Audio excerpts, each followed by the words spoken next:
Judge Matther J. Perry, Jr. He's the first black federal judge from the Deep South. He was born in Columbia, South Carolina in 1921, and he served in the U.S. Army, a lawyer, a jurist, a civil rights activist. Perry was born to Matthew Perry and Jenny Lyles, and because of a disabling respiratory illness his father acquired during his service in World War I, Perry divided his early childhood between Columbia and Tuskegee, Alabama. After his father's death when he was 12, Perry was raised by his maternal grandmother, William Lyles, in Columbia, while his mother sought to support the family as a seamstress in New York. Perry graduated from Booker T. Washington High School in Columbia, where he was heavily influenced by the school's principal, J. Andrew Simmons. After his service in the United States Army, during which he once observed white American soldiers and Italian prisoners of war eating together in a railroad depot restaurant where black soldiers were excluded, Perry resolved to study law as a means of combating racial injustice. He married Hallie Baycott of Timmonsville in 1948, and they moved to Spartanburg in 1951 to open a law office.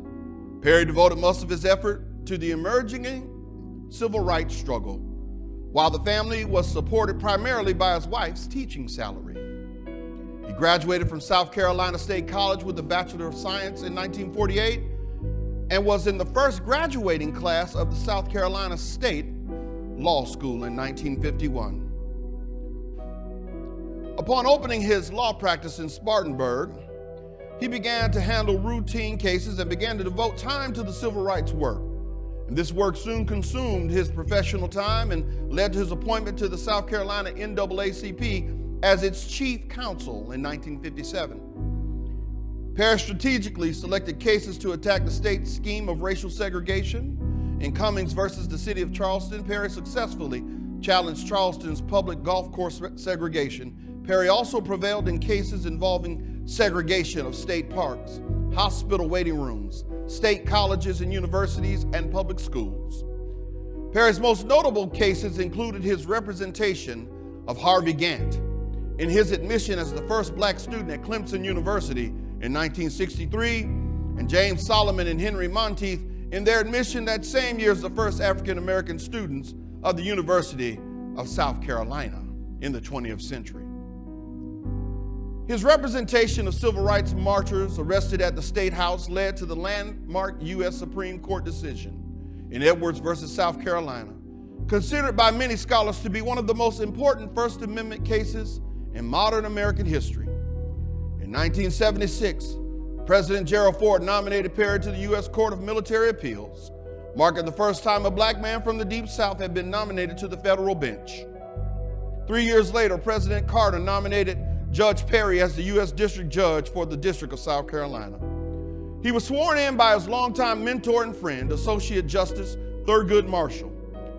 Perry's service as a federal judge has been widely praised, with the Almanac of the Federal Judiciary noting his excellent legal ability. Perry served as a district judge until 1995, when he assumed status as a senior United States District Judge.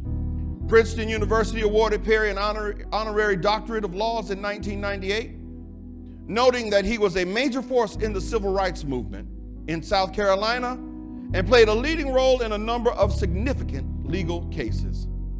In 2000, ground was broken on the new Matther J. Perry United States Courthouse in Columbia, South Carolina. In commenting on the impact of his civil rights work, Perry once stated, "I don't mean to be immodest, but my cases have turned South Carolina around." Perry died at the age of 89 at his home in Columbia on July 31st, 2011. Matther J. Perry, Jr., the first black federal judge from the Deep South.